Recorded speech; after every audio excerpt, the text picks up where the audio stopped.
Assalamualaikum warahmatullahi wabarakatuh. Perkenalkan, Kami dari kelompok 4 akan mempresentasikan hasil kerja kelompok kami.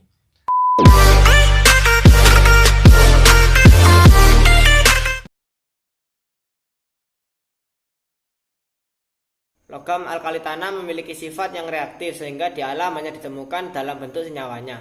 Berikut keberadaan senyawa yang mengandung logam alkali. 1. Berilium. Berilium tidak begitu banyak terdapat di kerak bumi, bahkan hampir bisa dikatakan tidak ada. Sedangkan di alam berilium dapat bersenyawa menjadi mineral beril dan krisoberil. 2. Magnesium. Magnesium berperingkat nomor 7 terbanyak yang terdapat di kerak bumi dengan 1,9% keberadaannya. Di alam magnesium bisa bersenyawa menjadi magnesium klorida, senyawa karbonat, dolomit, dan senyawa epsomit. 3. Kalsium. Kalsium adalah logam alkali yang paling banyak terdapat di kerak bumi. Bahkan kalsium menjadi nomor 5 terbanyak yang terdapat di kerak bumi dengan 3,4% keberadaannya. Di alam kalsium dapat membentuk senyawa karbonat, senyawa fosfat, senyawa sulfat, dan senyawa fluorida. Strontium. Strontium berada di kerak bumi dengan jumlah 0,03%. Di alam strontium dapat membentuk senyawa mineral selesit dan strontianit. 5. Barium. Barium berada di kerak bumi sebanyak 0,04%. Di alam barium dapat membentuk senyawa mineral baritin dan mineral waterit. sifat fisika alkali tanah. Yang pertama, dapat mengantarkan panas dan listrik dengan baik kecuali berilium. Pada poin yang kedua, terdapat kesalahan. Seharusnya yang benar, logam alkali tanah kurang reaktif dibandingkan logam alkali. Hal ini terjadi karena logam alkali tanah mempunyai jari-jari atom yang lebih kecil daripada jari-jari atom logam alkali. Energi ionisasi logam alkali tanah juga lebih besar daripada logam alkali. Yang ketiga, bersifat keras dan memiliki titik leleh yang lebih tinggi dibandingkan unsur alkali. Yang keempat, memberikan spektrum warna yang khas, yaitu kalsium memberikan spektrum warna merah karmin, strontium memberikan spektrum warna kuning, dan barium memberikan spektrum warna ungu.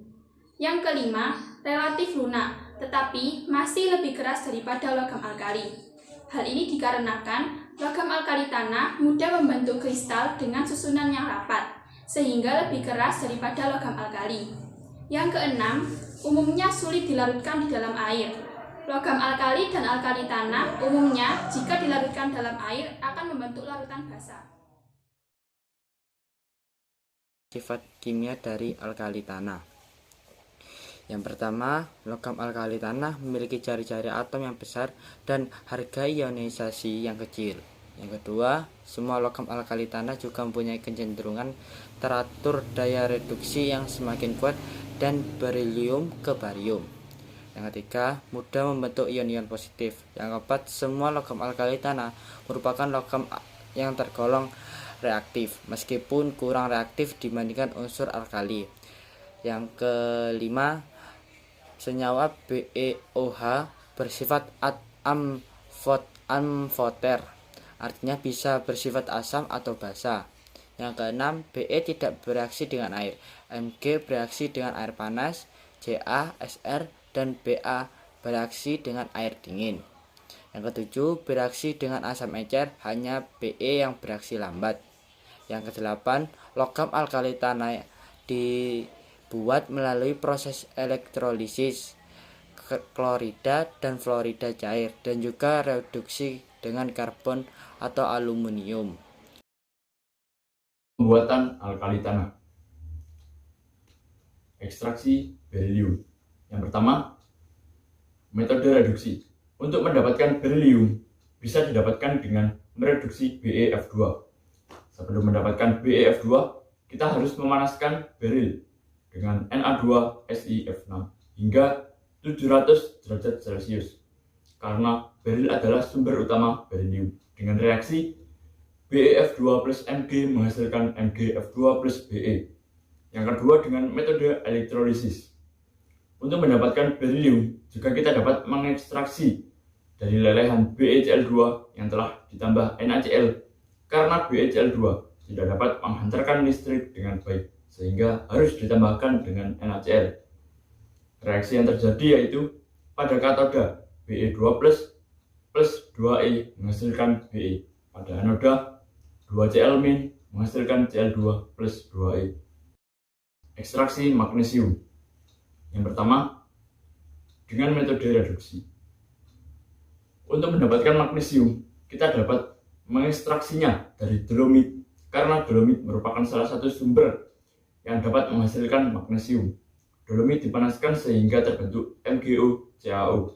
Lalu MgO-CaO dipanaskan dengan FeSi sehingga menghasilkan Mg.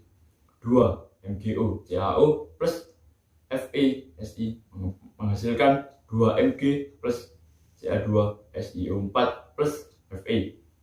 Yang kedua yaitu dengan metode elektrolisis. Selain dengan ekstraksi dolomit magnesium, juga bisa didapatkan dengan mereaksikan air laut dengan CaO.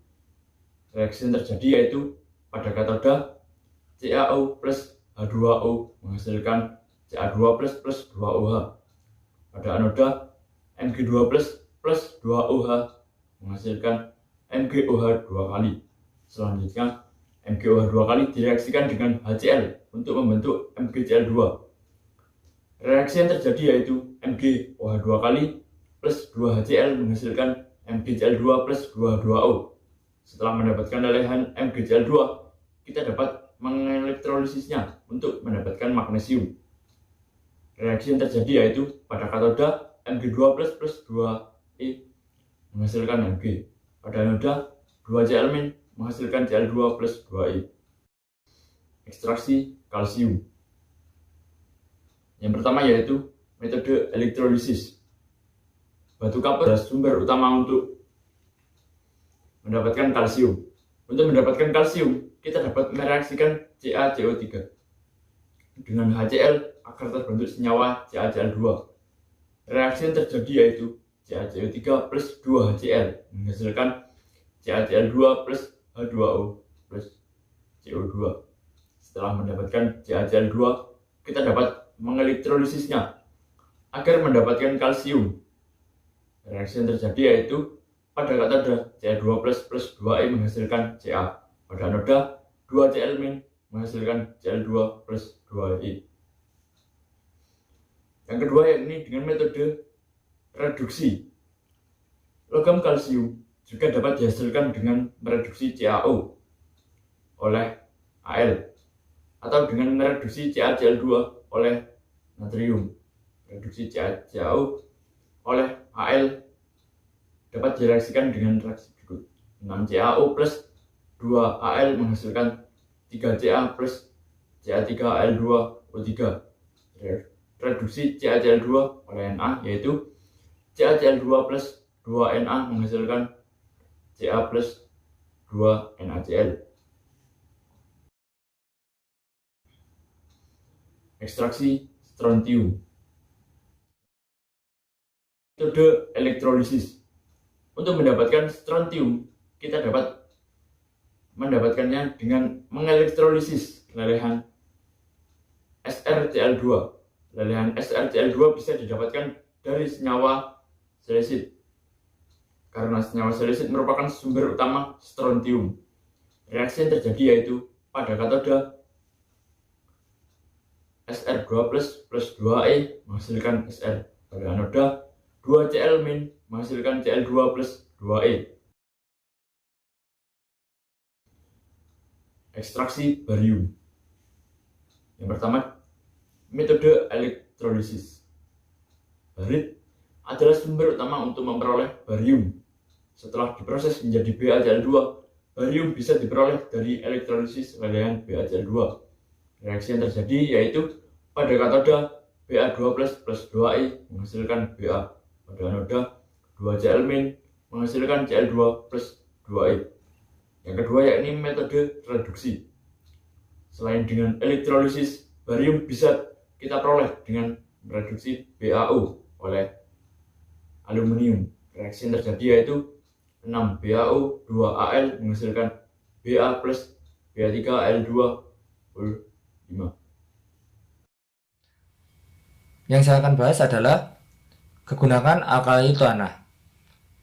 Alkali tanah digunakan untuk dalam unsur berlium atau Be digunakan sebagai bahan pembuat kaca, teleskop, luar angkasa, James Webb. Berlium dipilih karena bersifat kuat dan bersinar.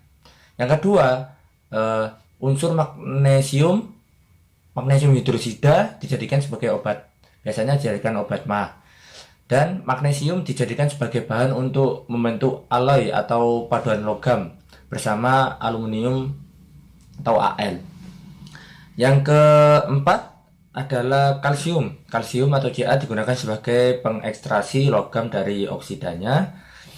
Dan ada garam radium yang digunakan biasanya untuk terapi mijet atau pijat.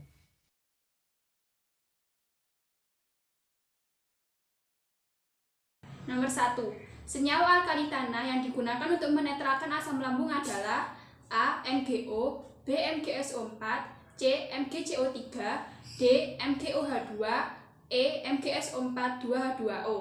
Jawabannya adalah D. MgOH2.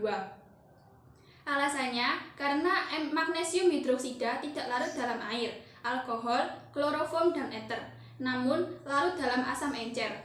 Magnesium hidroksida adalah antasida yang digunakan bersama-sama dengan aluminium hidroksida untuk menetralisir asam lambung. Dalam lambung, setiap harinya memproduksi cairan lambung yang bersifat asam. Magnesium hidroksida bereaksi dengan asam lambung menghasilkan magnesium klorida dan air. Selain menetralkan asam lambung, antasida juga meningkatkan pertahanan mukosa lambung dengan memicu produksi prostaglandin. Tetapi, jika jumlahnya berlebih, akan menjadi obat penjahar yang menyebabkan diare. Yang akan saya bahas selanjutnya adalah soal dan pembahasan kedua. Soalnya adalah sifat titik leleh, kerapatan, dan kekerasan logam alkali tanah lebih besar dibandingkan logam alkali yang berada pada suatu periode yang sama. Mengapa demikian? Jawaban saya karena logam alkali tanah ini memiliki 2 elektron valensi, sedangkan logam alkali biasa memiliki 1 elektron valensi, sehingga ikatan logam pada alkali tanah lebih kuat dan membuat logam alkali tanah lebih keras serta memerlukan lebih banyak panas untuk melelehkannya. Seperti itu.